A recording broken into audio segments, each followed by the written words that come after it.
programme vous est offert par Illico Cash.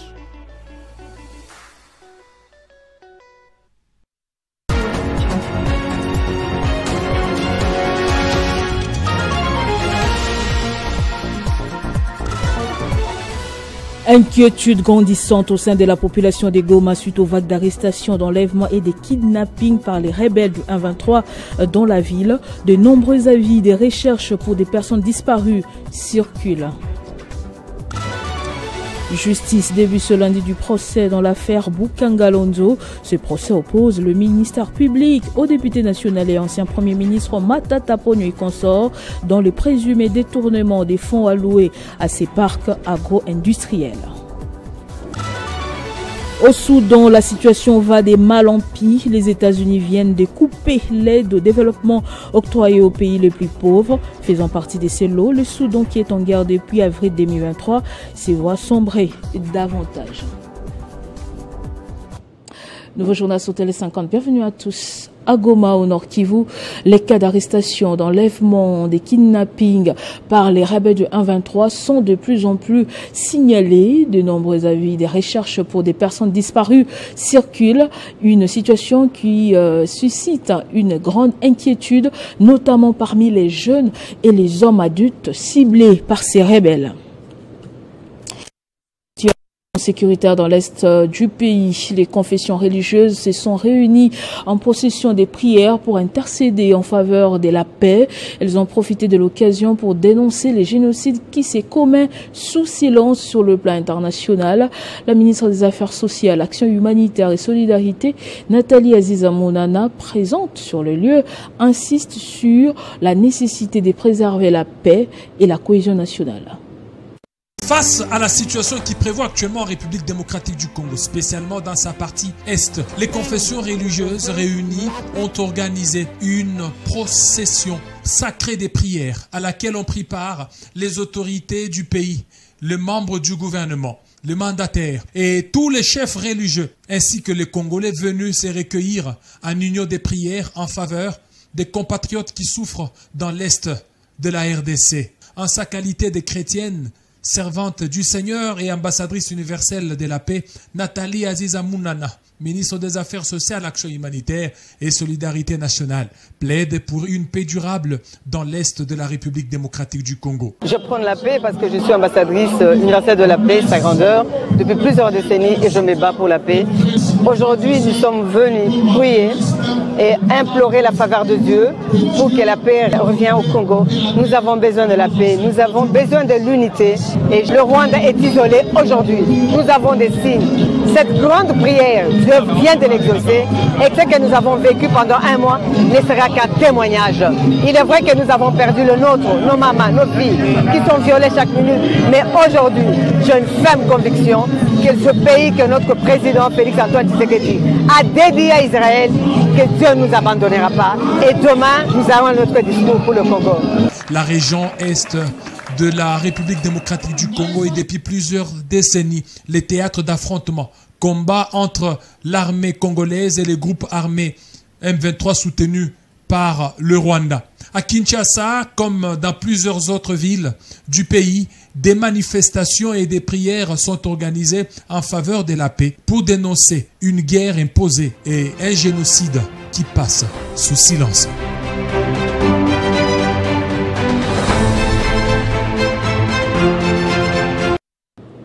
L'acteur sociopolitique Yves Bapa a échangé avec les membres de sa fondation dans l'une de leurs bases à limiter le week-end dernier. Il a exhorté les jeunes de sa fondation à intégrer les rangs des forces loyalistes en cette période de guerre.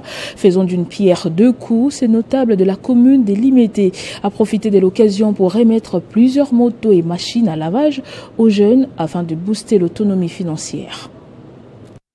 Dans une démarche visant à encourager l'autonomie financière des jeunes et à soutenir l'effort de guerre, la fondation Yves Bapa a organisé une cérémonie dans l'une de ses bases à Moamba. Le président de la fondation Yves Bapa, surnommé les Baobas des Limités en raison de son influence et de son engagement constant, a procédé à la remise des motos et des machines de lavage à la jeunesse. Cette initiative s'inscrit dans un contexte où la RDC est confrontée à des défis sécuritaires majeurs, notamment l'agression rwandaise rwandaise dans l'est du pays. La cérémonie qui a eu lieu dans une des bases de la fondation a attiré une foule nombreuse composée de jeunes et leaders communautaires et des représentants des médias. Les principaux objectifs de cette distribution est de lutter contre le chômage et la criminalité en offrant aux jeunes des moyens, des substances durables. Les motos électriques et les machines de lavage des motos sont destinées à aider les bénéficiaires à démarrer des activités génératrices de revenus, réduisant ainsi leur vulnérabilité à la délinquance.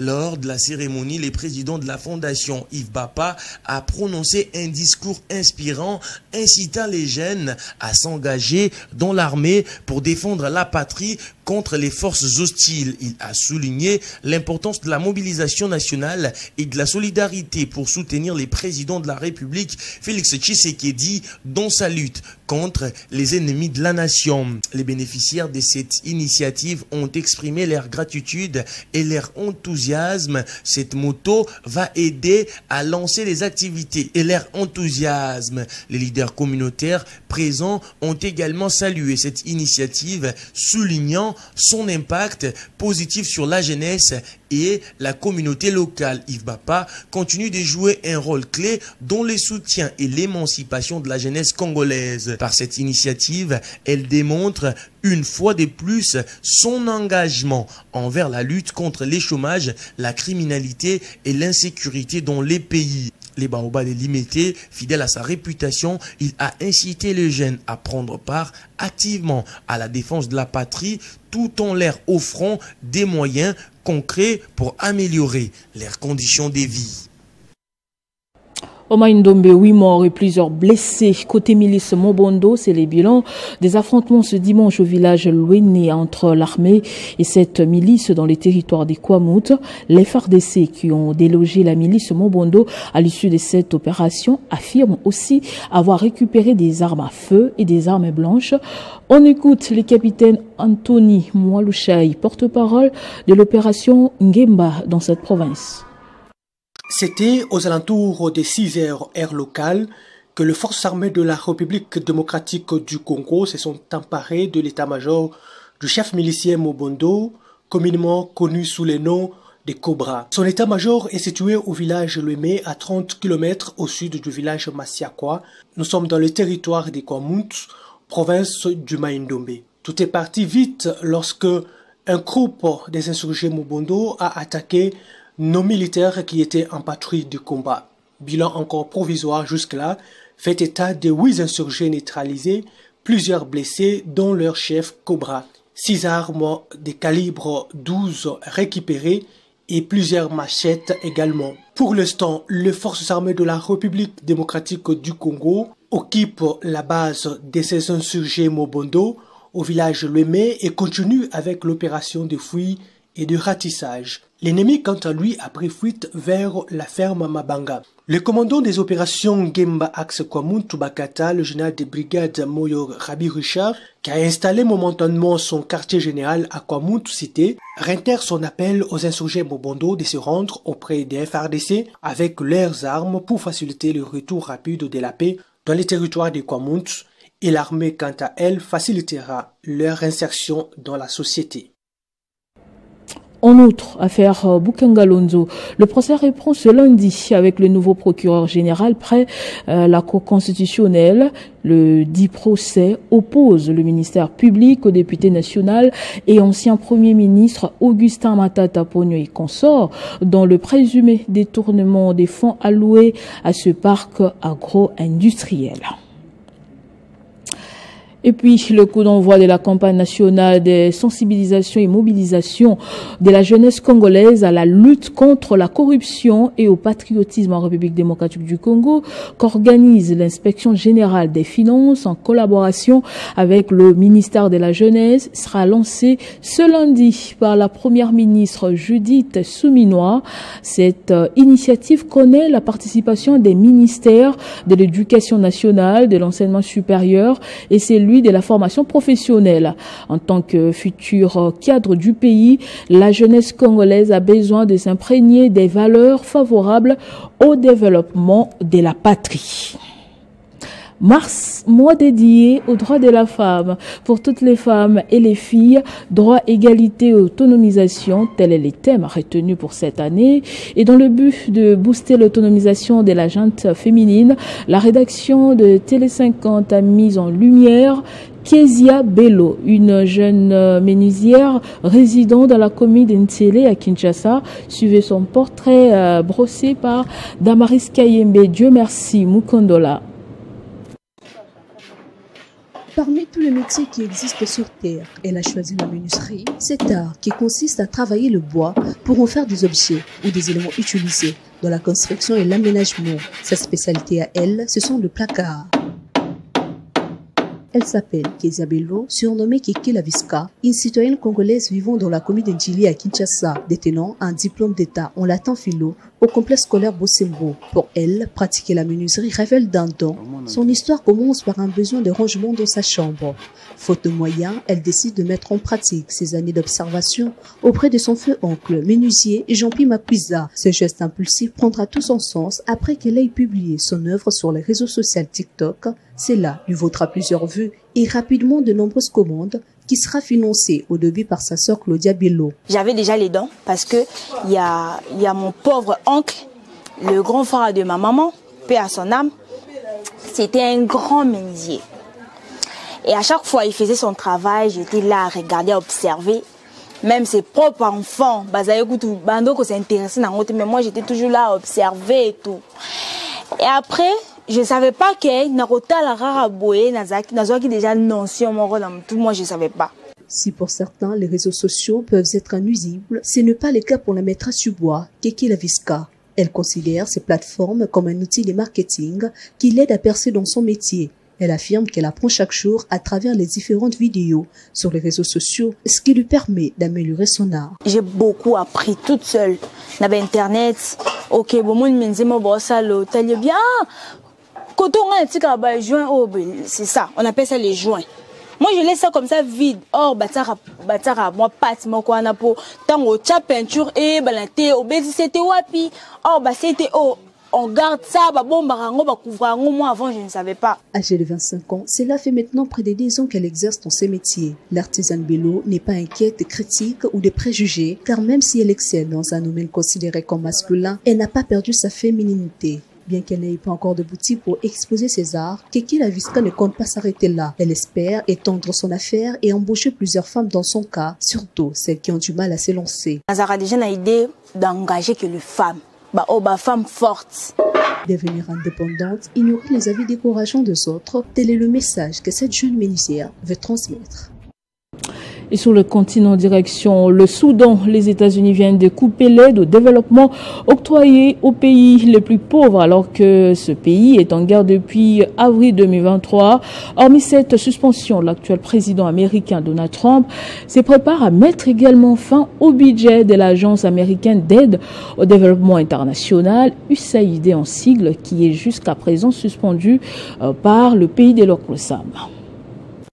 Frappé par deux événements, notamment la guerre ainsi que la suspension d'aide humanitaire, le peuple soudanais se retrouve actuellement dans un chaos, d'une part, occasionné par les États-Unis d'Amérique, après avoir pris la décision de suspendre les aides humanitaires et ou des développements dédiés aux pays les plus pauvres. Depuis l'entrée en vigueur de cette mesure, plusieurs organisations internationales et œuvrant particulièrement au Soudan montent au créneau pour manifester leur inquiétude face à cette mesure américaine qui, selon l'ONU, n'a fait qu'empirer la souffrance de la population soudanaise dont plus de 30 millions de personnes se retrouvent sans assistance humanitaire et ont besoin d'aide urgente.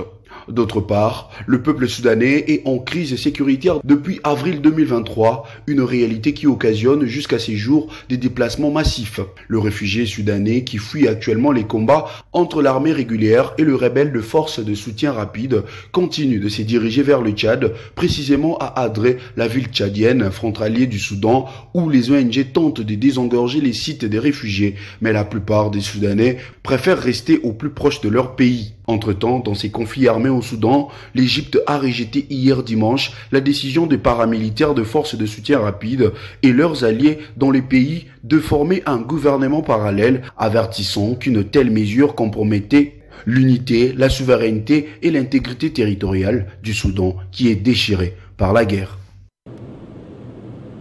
Présenté comme un sommet crucial sur la sécurité de Kiev et de l'Europe, ces assises qui se tiennent à Londres interviennent après que les États-Unis ont décidé de lâcher l'Ukraine à la suite de l'altercation entre Donald Trump et Volodymyr Zelensky. Les alliés européens réfléchissent à comment porter secours à l'Ukraine. Détail dans ces récits. Choqué par la spectaculaire altercation vendredi dans les bureaux ovales qui ont entraîné le départ prématuré du président ukrainien de la Maison-Blanche sans signer l'accord sur les minerais pour lesquels il était venu, la plupart des dirigeants européens se sont empressés de défendre Volodymyr Zelensky. Une dizaine de dirigeants alliés de l'Ukraine ont tenu ce dimanche à Londres un sommet crucial pour imaginer des nouvelles garanties de sécurité en Europe face aux craintes des lâchages par Washington accentuées après l'altercation verbale de vendredi. Les discussions à Londres ont porté sur le renforcement de la position de l'Ukraine aujourd'hui, y compris un soutien militaire continu et une pression économique accrue sur la Russie. Les participants discutent également de la nécessité pour l'Europe de jouer son rôle en matière de défense et des prochaines étapes de la planification des garanties de sécurité solides sur les continents face au risque de retraite du parapluie militaire et nucléaire américain. Lors de ces assises, il a été noté que l'Ukraine et l'Europe suivent avec inquiétude les rapprochements entre Donald Trump et son homologue russe Vladimir Poutine. Notons que Londres et Kiev ont signé dans la foulée un accord de près de 2,26 milliards de livres, près de 2,74 milliards d'euros pour soutenir les capacités de défense de l'Ukraine qui sera remboursé avec les bénéfices des actifs russes gelés. Retour au pays pour parler sport. Les légendes du fleuve Congo ont uni leurs forces pour dénoncer la guerre dans l'est de la RDC au travers d'un match des galas. En championnat national de football, Maniema Union continue sur sa lancée dans ses panoramas sportifs avec Christian Bokaya Doukouré. On va revenir également sur les grands matchs du week-end joués en Europe. Il me rejoint déjà de l'autre côté du plateau. Bonjour et bienvenue Chris. Mais voici Nathalie, bonjour à vous. Bonjour également aux amis sportifs.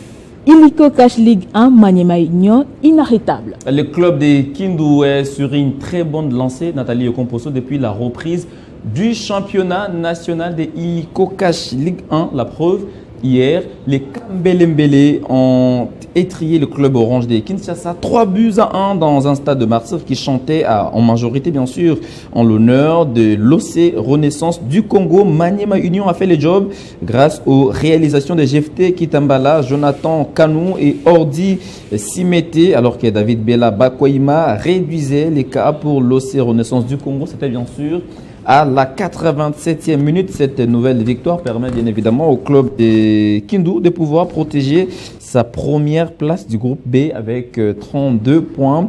Bien avant ce match, comme on peut bien voir sur ces images, le FC Céleste et l'AC Kouya Sport se sont neutralisés. Score final de ce match, 2 buts partout, et ces matchs c'était bien sûr joué au stade de Martyrs de la Pentecôte. Dans le groupe A à présent, l'US Chinkunku a fait une bonne opération bien sûr à Likasi. C'était bien sûr face à la formation de l'US Panda B52, l'unique but de ce match, puisqu'il faut rappeler que Chinkunku s'est imposé petitement face à l'US Panda B52 et l'unique but de ce match a été marqué par Tawiti Lobanga, alors que Lubumbashi Sport, comme on peut bien voir sur ces tableaux des résultats, Nathalie Yoko, Lubumbashi Sport et le CS Don Bosco s'étaient en tout cas séparés avec respect. On reste bien sûr dans la ville que préfère pour parler du succès du FC Saint-Éloi Lupopo qui a fait une très belle opération, mais c'était bien sûr samedi et on peut d'ailleurs voir en image ce qu'a été le temps fort de cette rencontre entre le FC Saint-Éloi Lupopo et la formation de Sa Majesté Sangabalende. Et c'est bien sûr les Viettes qui ont réussi à se débarrasser des anges saints des Mbujimaï. C'était sur le score étriqué d'1-0. L'unique buteur de ce match se nomme Jeff Kiala, qui avait bien sûr marqué à la 34e minute de jeu. Décidément, lors de cette phase de retour, les Cadors tiennent vraiment à faire des résultats positifs pour bien évidemment se qualifier à la phase des playoffs. Les cartes se dessinent. On voit Maniema Union intraitable qui tient à retrouver le haut du tableau et retourner en Afrique à l'issue de cette édition du championnat national. Guerre dans l'est de la RDC, les légendes du fleuve Congo ont joué un match d'égalat pour le retour de la paix. C'était bien sûr hier au stade Père Raphaël de la Quetule, qui est les légendes du fleuve Congo. Disons, les légendes de la RDC avaient affronté celles du Congo-Brazzaville dans un match amical dénommé 90 minutes pour la paix dans l'est de la RDC. Une façon, une manière pour elles, ces légendes, de dénoncer les exactions commises par les M23 et ses supplétifs dans la partie est de la RDC. Bien avant, les spectateurs et d'autres Congolais avaient fait un don de sang pour essayer de sauver des milliers de vies des FARDC et des Ouazalendo qui sont bien sûr au front. Les fonds collectés à l'issue de ce match seront envoyés aux militaires au front. Je voudrais qu'on écoute quelques réactions après ce match, notamment celle de Dieu merci Mbokani, puisqu'il y avait beaucoup des légendes, des Trésors Mputu, Matumo Nazolarum, Dieu merci Mbokani, Gladys Bokesse. Les légendes étaient là, mais je voudrais qu'on écoute quelques réactions. Allons-y, on l'écoute. C'est un plaisir à tout parce que pour ça on a beau ça la ramine et surtout pour la bateau est tout passer la barreau tout ça qui avec barreau parce que on est très content en venant ici pour soutenir nos frères qui sont en souffrance. Vraiment que nous souhaitons que ça s'améliore de l'autre côté. Donc que la paix est tout autour de ça. Un bel élan de solidarité de nos frères, comme vient de le dire cette légende de nos frères du Congo-Brazzaville qui soutiennent justement la RDC dans cette guerre d'agression. Effectivement, une très bonne initiative.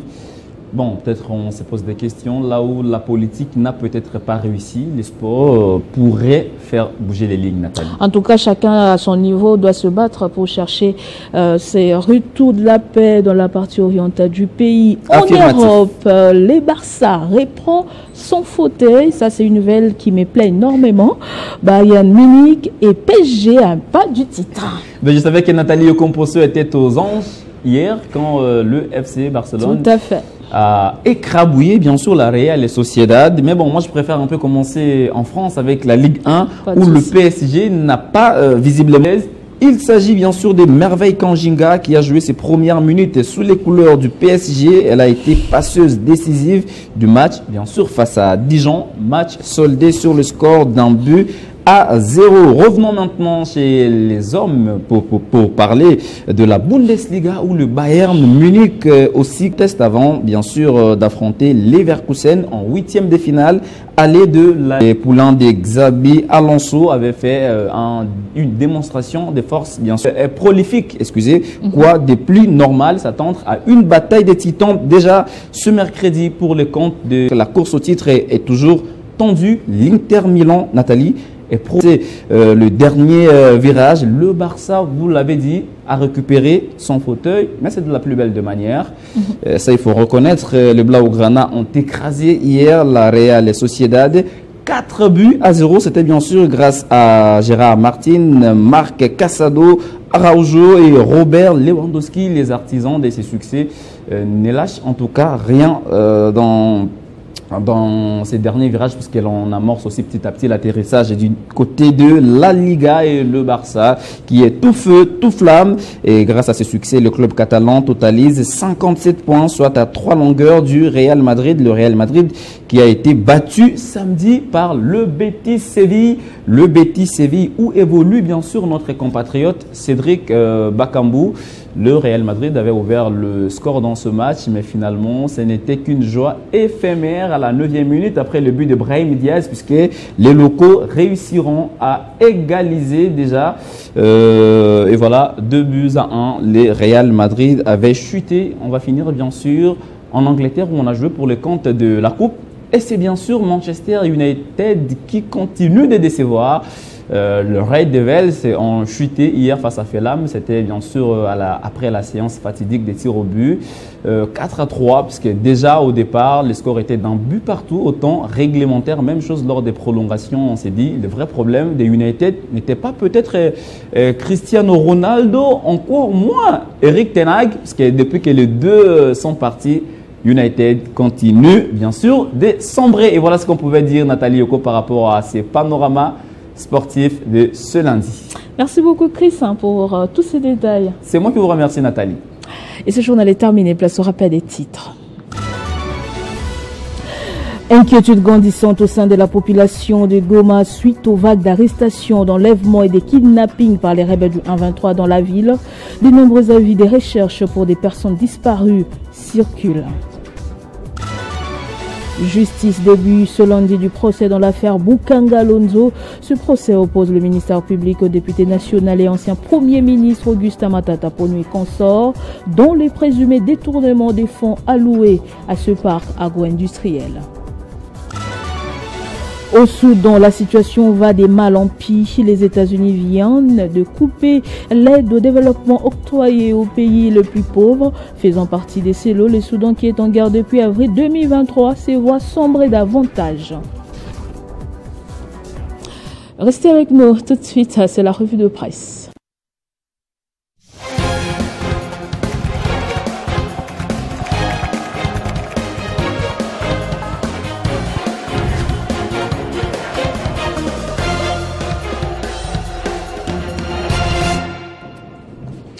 Et la lecture de journaux parus ce lundi, c'est avec vous, Benjamin Moudiata. Bienvenue. Bonjour Nathalie Yoko, bonjour à tous. Justement, les journaux parus aujourd'hui, reviennent largement sur la situation sécuritaire préoccupante dans l'est du pays, marquée par des affrontements violents et une crise humanitaire persistante au Kivu.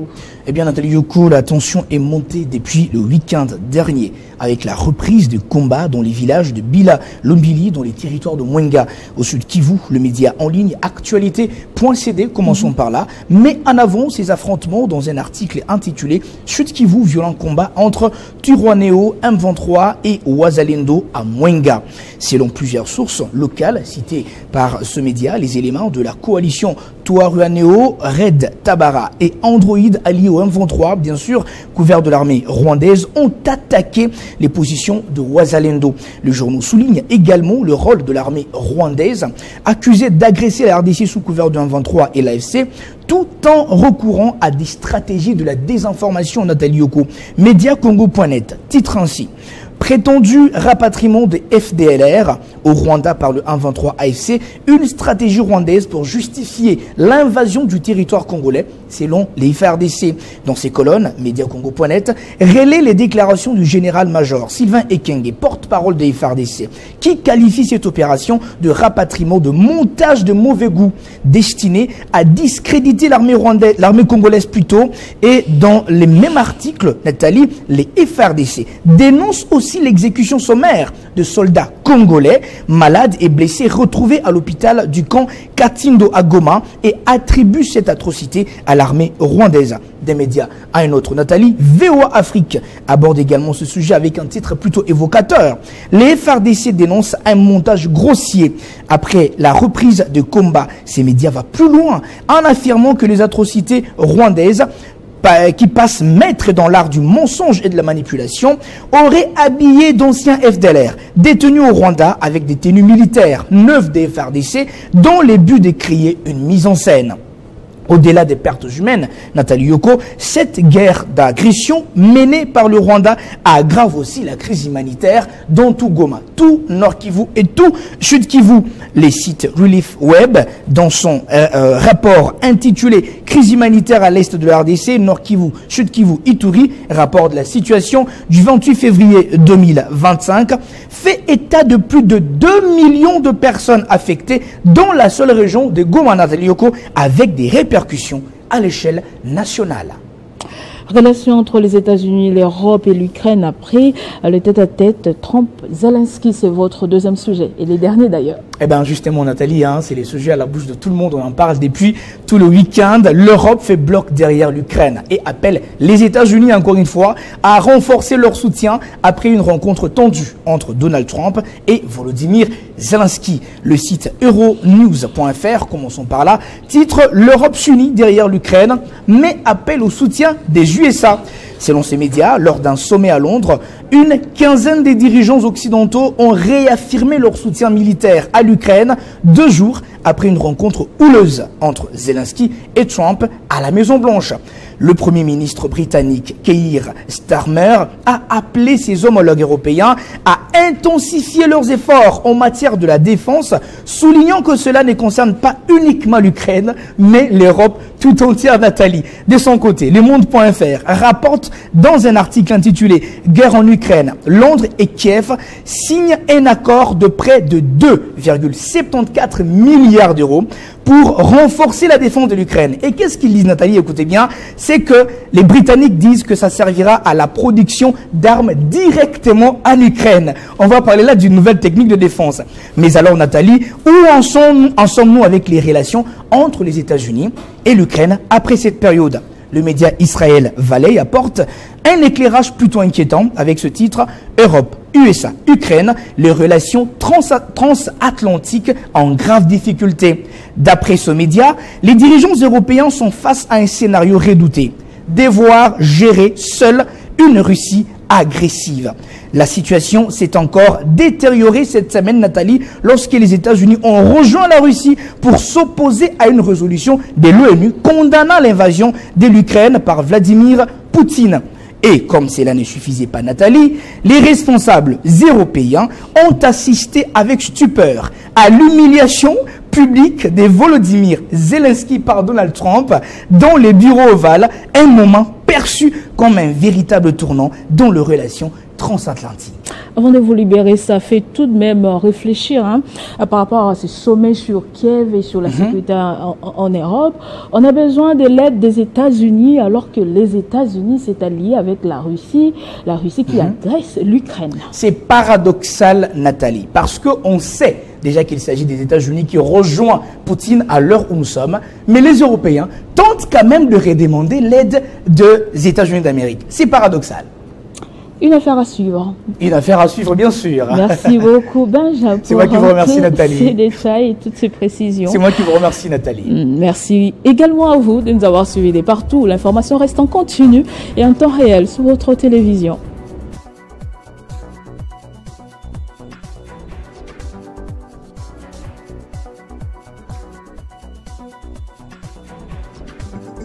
Retrouvez toute l'actualité en continu sur www.tv50.cd.